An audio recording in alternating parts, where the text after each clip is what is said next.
하나님 말씀 열왕기상 17장 1절에서 7절까지 말씀입니다. 함께 봉독하겠습니다.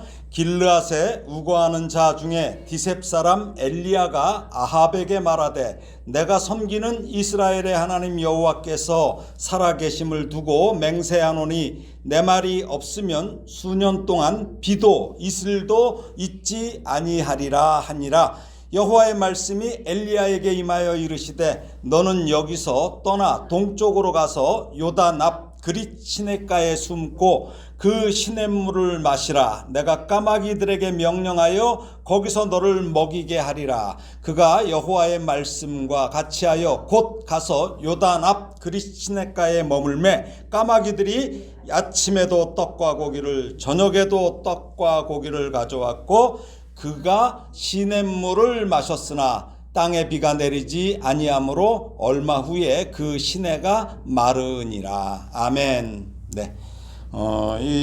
이 부분은 많이 이렇게 알려진 그런 성경 부분이에요. 이제 솔로몬이 뿌린 그 우상숭배의 이 씨앗이 나라를 둘로 쪼개놨어요. 예. 남유다와 북이스라엘로 이렇게 쪼개놨어요. 특히 이 북왕국 이스라엘은 악의 행태가 점점 짙어지고 속도도 아주 빠르게 지금 번지고 있습니다. 솔로몬이 하나님께 대한 그 사랑으로 처음에 1000번제를 드려요. 1000번제. 근데 이게 변질돼요. 그래서 1000번제가 1000명의 여인으로 변질돼요. 1000명의 여인으로. 그렇게 돼서 그 1000명의 여인을 사랑함으로 인해서 어떻게 각 나라 여인들을 다 데리고 오다 보니까 각 나라 우상들이 다 들어온 거죠. 다 들어와서 우상들의 이 집결소를 만든 결과입니다. 특히 북왕국의 6대 왕 오므리는 정치 외교적으로는 성공을 거뒀어요. 엄청 유명해요. 그 당시에 이렇게 비문이나 여러 가지 그런 자료들에서도 많이 나와요. 오므리에 대해서는. 그렇지만 그것이 마치 솔로몬의 외교 정책과 흡사해요. 솔로몬이 어때요? 외교 정책 때문에 많은 이방 여자들하고 정략 결혼을 한 거거든요. 그런데 오므리도 마찬가지죠. 그러다 보니까 영적으로는 하나님 보시기에 악을 행하였어요. 근데 어느 정도냐? 말씀 보면 그 전에 모든 사람보다 더욱 악하게 행하여 결국 어떤 지경이 됐나요? 영적인 나병에 걸린 거예요. 나병은 뭐예요? 나병은 고통을 몰라요. 뭐가 살이 떨어져 나가도 몰라요. 그러니까 영적 나병에 걸리니까 자기가 어떻게 되는지도 모르고 이렇게 다 떨어져 나가고 있는 거예요, 지금. 근데 이 나병이 누구까지 걸렸어요? 그의 아들도 감염이 된 거예요. 아들이 누구야? 아합이에요. 아합. 예. 그렇게 오므리의 아들 아합은 북왕국의 7대 왕이 됐어요. 그리고 자기 아버지의 정치 외교 이걸 답습해요. 그러다 보니까 그 당시에 상당히 그 센 나라예요. 그 이방 시돈이란 나라가. 그래서 이방 그 시돈의 공주인 그 이세벨과 정략적 결혼을 함으로써 북이스라엘의 이 여호와 하나님을 버리고 이제 바알 이 우상과 아세라 우상으로 나라를 다 바꾸는 거예요. 교체하는 거예요. 교체하는 거예요.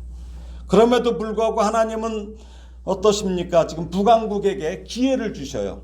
기회를 주시면서 인내하시면서 엘리야를 세우시고 그에게 지금 말씀을 주시는 거예요. 그래서 16장에는 그 오므리와 그 아들 아합이 왕이 되고 이세벨하고 결혼하고 막 이 얘기가 나오는데 17장에 딱 들어오면서 뭐예요? 바로 엘리야가 나오는 거죠. 자, 1절 한번 말씀을 다시 한번 읽어보겠습니다. 1절입니다. 시작. 길르앗에 우거하는 자 중에 디셉 사람 엘리야가 아합에게 말하되 내가 섬기는 이스라엘의 하나님 여호와께서 살아계심을 두고 맹세하노니 내 말이 없으면 수년 동안 비도 이슬도 있지 아니하니라 하리라. 예, 뭐예요? 천둥 번개가 치듯이 갑자기 엘리야가 느닷없이 나타난 거예요, 지금요.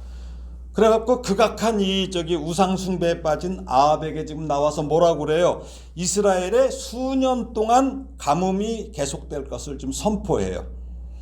엘리야 이야기는 어때요? 이렇게 해서 시작합니다. 그래서 열왕기하 2장까지 계속 무려 8장이나 계속 할애돼요. 이렇게 열왕기서 저자가 이렇게 긴 많은 것을 갖다 엘리야 이 선지자 이야기가 쭉 나옵니다. 그런데 뭐예요?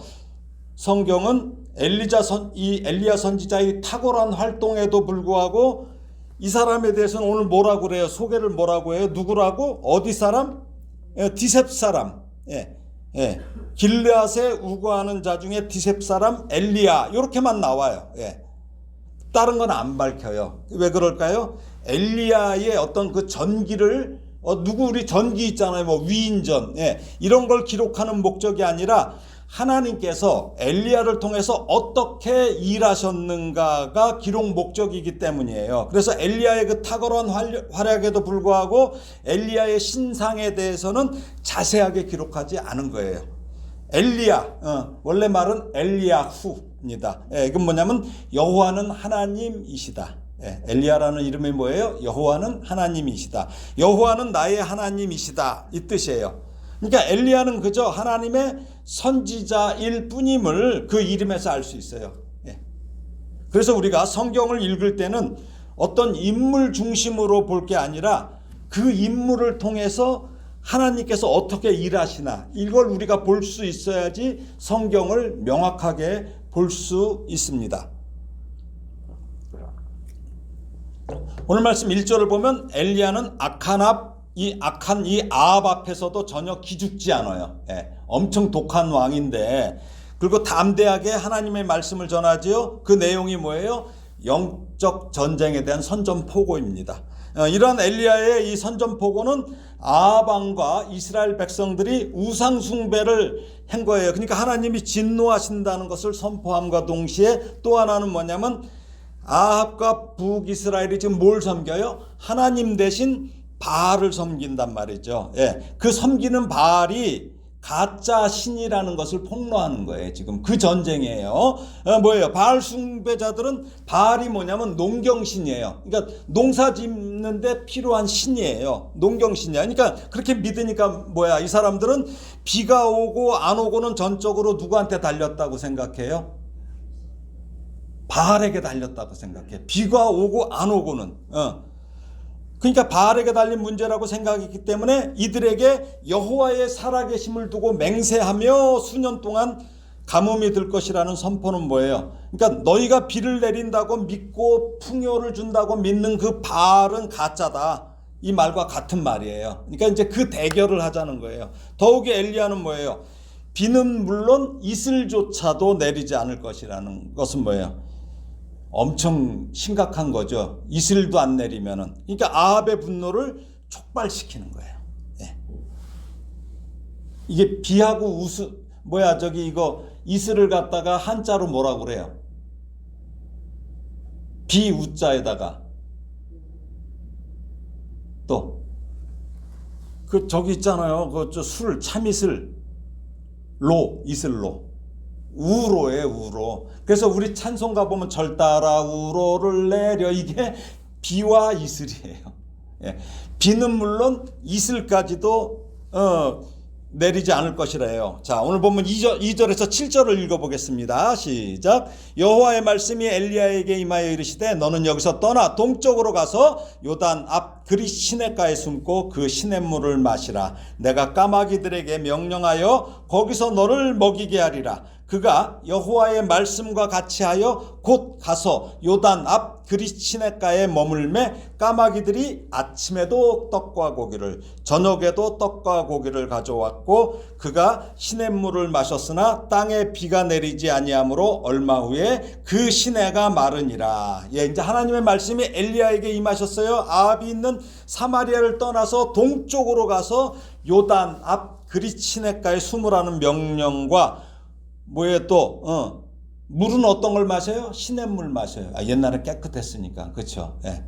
그 다음에 먹을 것은 까마귀를 통하여 공급하시겠다고 두 가지를 지금 말씀하셔요. 그렇게 당당히 하나님의 말씀을 선포했던 무슨 일이 금방 일어나야지 왜 또 갑자기 도망가라는 거잖아요. 사실은 도망가라고 그래요. 또 도망해서 숨으라는 거예요. 도망가서 숨으래요. 그러니까 엘리야도 아마 당황했을 거예요. 하나님 말씀 딱 선포하면 그 자리에서 어떻게 무슨 일이 생겨야지 가서 숨어. 뭐 이렇게까지 얘기하는 거예요.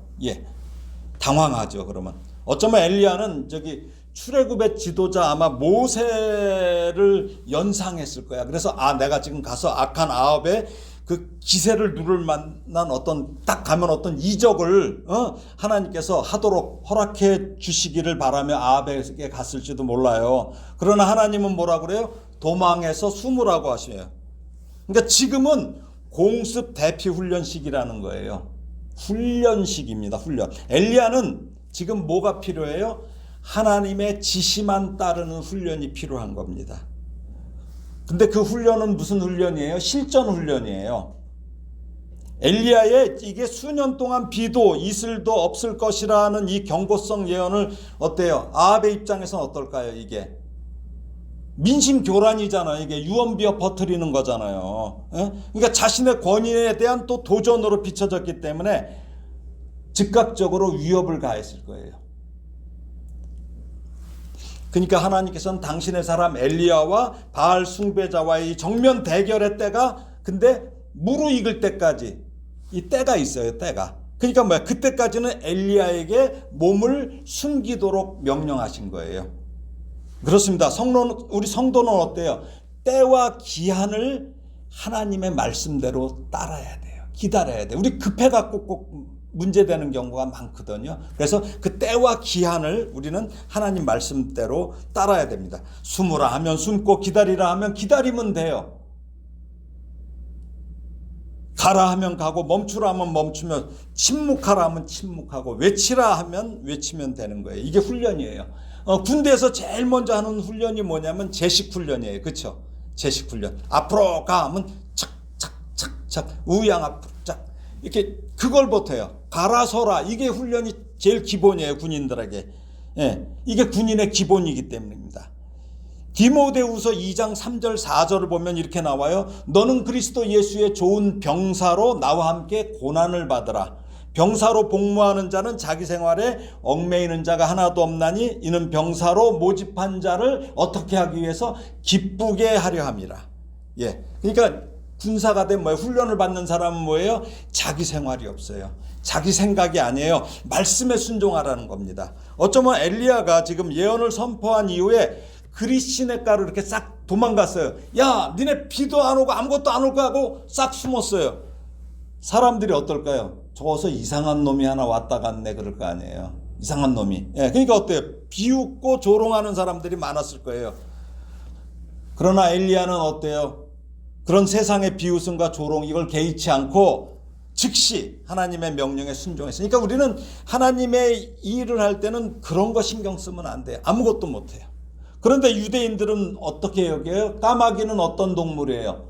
유대인들이 볼 때는 부정한 동물이에요. 부정한 동물.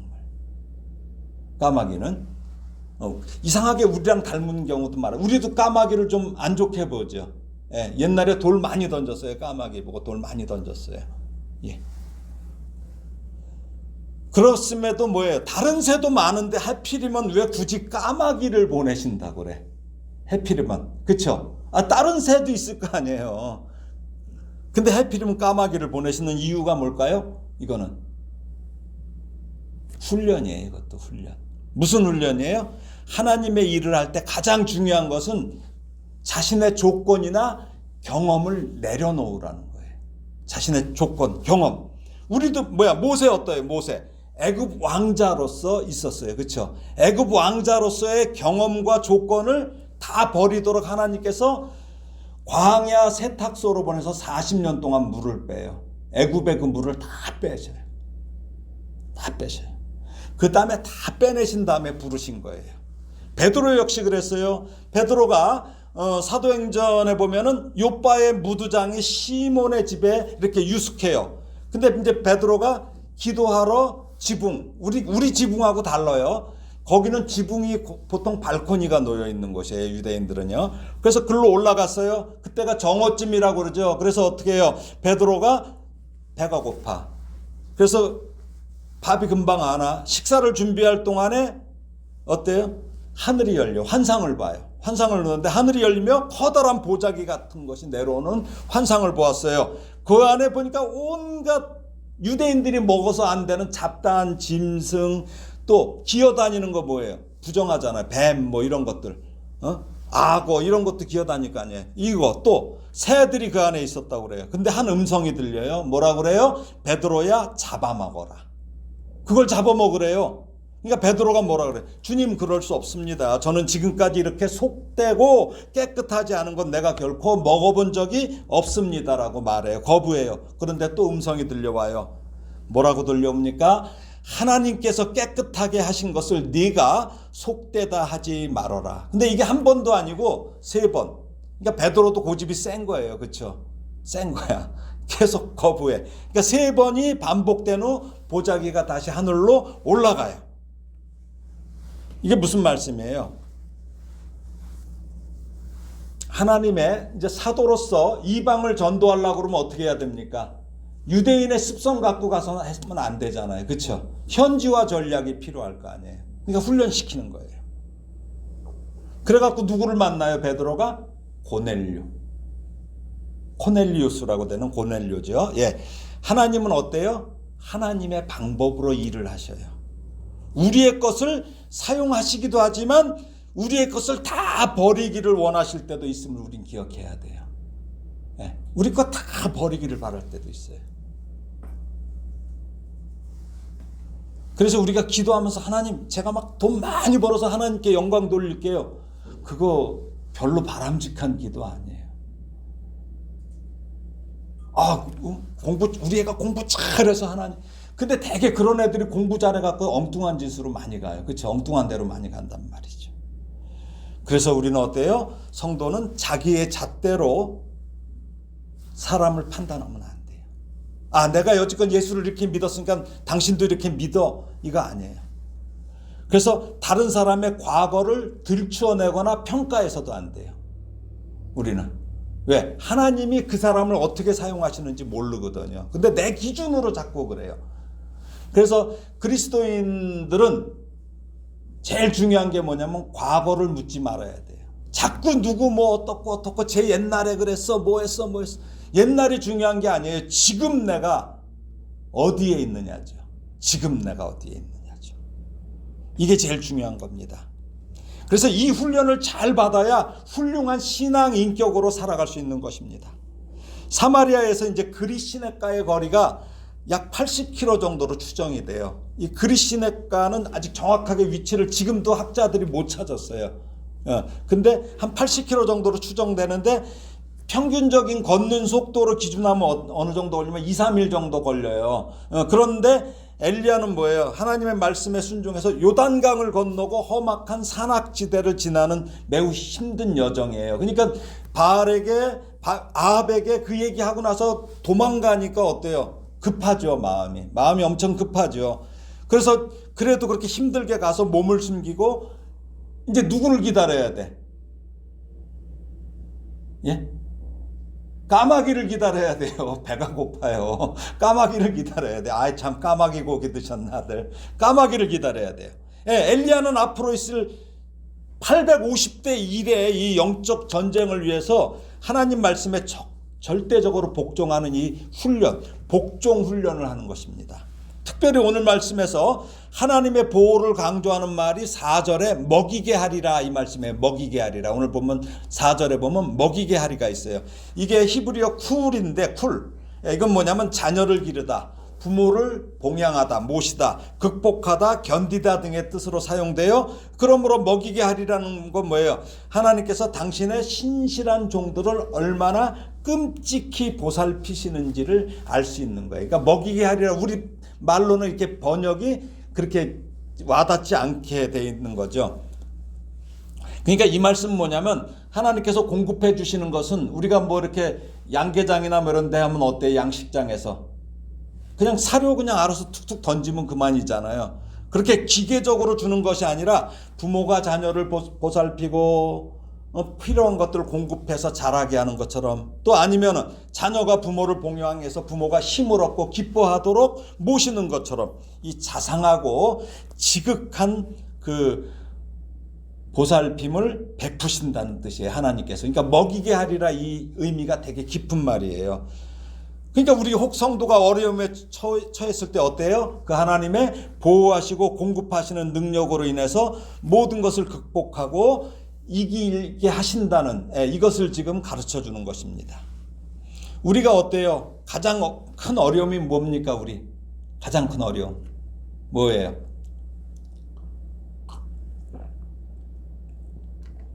뭘까요? 사실 먹고 마시고 입는 것에 있죠. 먹고 마시고 입는 거에 있어요. 지금 우리가 그래도 많이 잘 살아요. 잘 살아 지금은. 제가 어릴 때, 제가 중학생 때는 끼니 걱정을 했어요. 정말 끼니 걱정을 했거든요. 저도 중학생 때 그 생활전선으로 막 뛰어들고 그랬어요. 그랬었어요. 정말 얼마 안 돼요. 우리나라가 이렇게 잘 살게 된 게. 근데 예수님 당시에는 어때요? 그때 유대인들 하루에 한 끼 먹기가 바쁠 때예요. 한 끼. 당시에. 또 엘리야 때도 마찬가지예요. 가뭄이 들고 그러면 뭐예요? 한 끼도 먹기 힘든데 지금 엘리야가 지금 몇 끼를 먹어요? 2끼를 먹어요. 두 끼를 먹어요. 2끼를. 자, 그래서 예수님께서 뭐라고 말씀하십니까? 그래서 우리에게 말씀하셔요. 마태복음 6장 한번 볼까요? 마태복음 6장 31절에서 33절.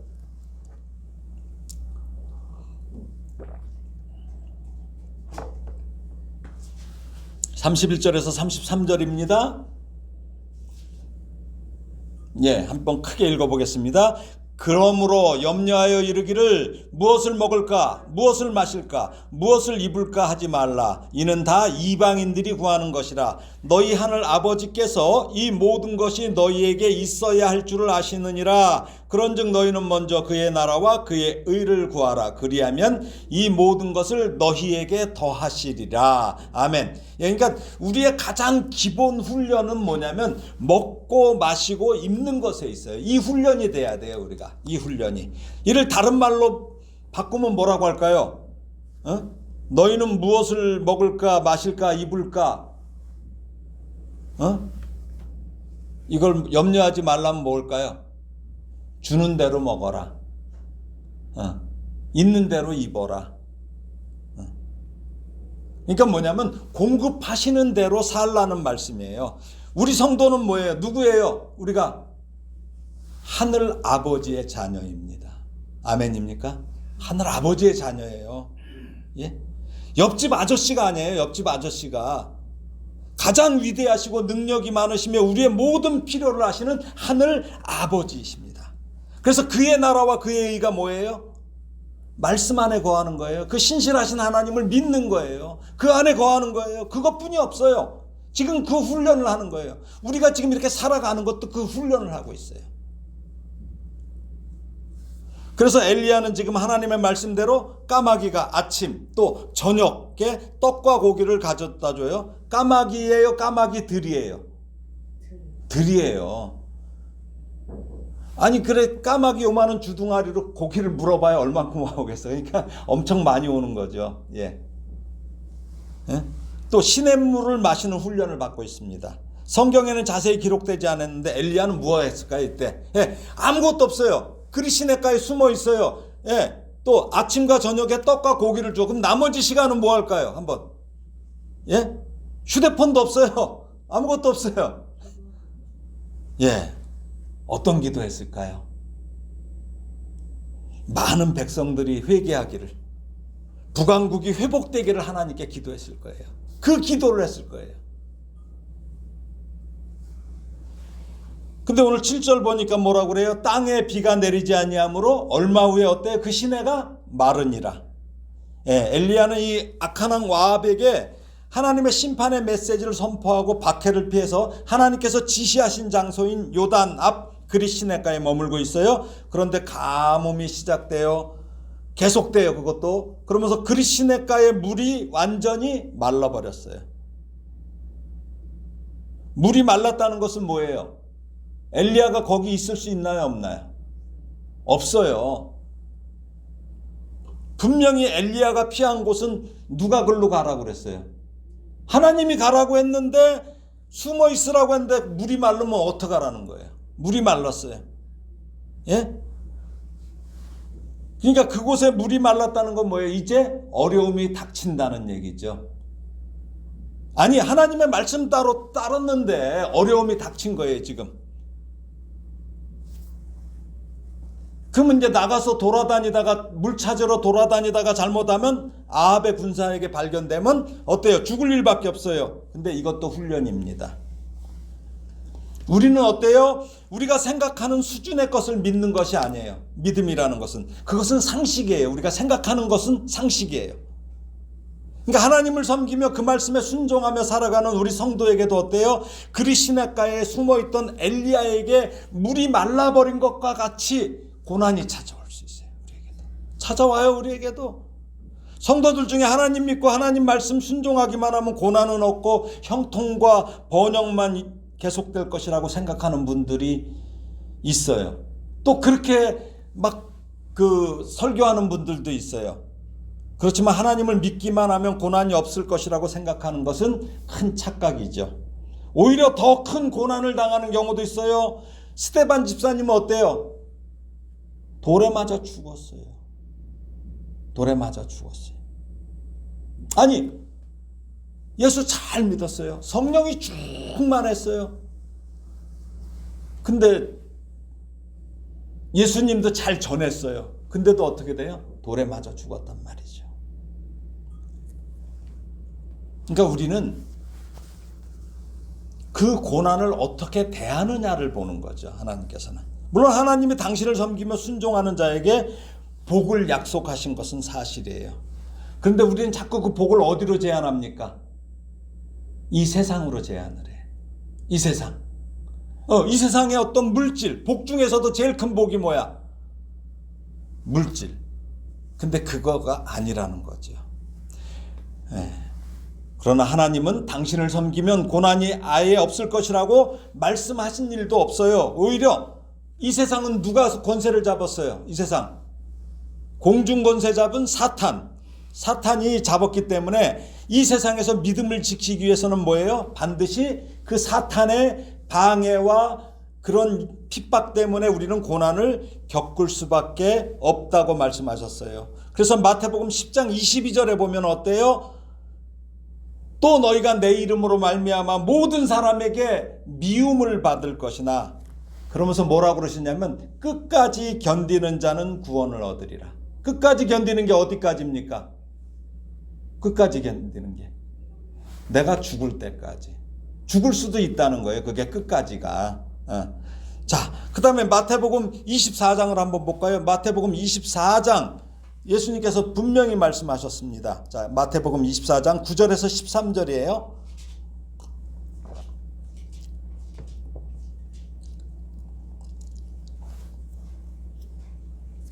네, 9절에서 13절 함께 읽겠습니다. 그때의 사람들이 너희를 환난에 넘겨주겠으며 너희를 죽이리니 너희가 내 이름 때문에 모든 민족에게 미움을 받으리라. 그때에 많은 사람이 실족하게 되어 서로 잡아주고 서로 미워하겠으며 거짓 선지자가 많이 일어나 많은 사람을 미혹하겠으며 불법이 성함으로 많은 사람의 사랑이 식어지리라. 그러나 끝까지 견디는 자는 구원을 얻으리라. 아멘. 오늘 말씀도 하나님을 섬기며 따르는 우리 성도들에게 고난이나 시련이 올 수 있다는 것을 분명하게 가르쳐 줍니다. 말씀을 정리합니다. 오늘도 얼마나 힘드셨어요? 한 주간 얼마나 힘드셨어요? 세상 사람들은 그들 방식대로 살면 돼요. 근데 우리는 하나님의 자녀잖아요. 그러니까 하나님을 생각하며 그분의 뜻대로 살아야 하기 때문에 그것이 오히려 우리를 육체적으로는 더 힘들게 할 때가 있어요. 그렇잖아요. 이 시간에 어때요? 이 시간이면, 금요일 이 시간이면 일 끝났겠다 자리 쫙 벗고 탁 해갖고, 세상 사람들은 어때요? 이럴 때 제일 좋은 게 뭐야? 맥주 한 잔에 착 하고, 그렇죠? 그래갖고 탁 누워서 TV나 보고 이럴 거 아니에요. 근데 우리는 어떻습니까? 말씀 듣고 또 기도하러 오잖아요. 이게 우리를 더 힘들게 할 수 있어요. 그런데요, 오늘 엘리야가 뭐 하는 과정이라고 그랬습니까? 훈련받는 과정이라고 그랬잖아요. 땀을 많이 흘린 병사가 전쟁터에서 피를 적게 흘린다는 말이 있습니다. 우리가 영적 훈련을 통하여서 고난의 땀을 흘려요. 그렇지만 우리는 군인이 그리스도의 십자가 병사가 돼서는 마귀와 싸울 때 결코 흔들리지 않고 오히려 예수를 믿음으로 예수의 이름으로 마귀를 깨트릴 것입니다. 여러분들의 삶 속에 어떠한 고난과 시련이 닥쳐온다 할지라도 좌절하거나 낙심하지 말아야 돼. 그 상황 속에서 함께 하시는 하나님을 신뢰하시기를 바랍니다. 저 같은 경우도 이 목회하면서 특별히 까마귀를 많이 만나요. 인간 까마귀를. 인간 까마귀를 통해서 공급하심을 많이 받아요. 목회하면서 정말 그렇습니다. 그걸 느껴요. 그러니까 전적으로 신뢰를 해야 돼요. 전적으로 신뢰를 해야 돼요. 그런 믿음의 성도로서 이 세상을 해치고 이기고 살아내는 복과 은혜가 있기를 예수님의 이름으로 축원합니다.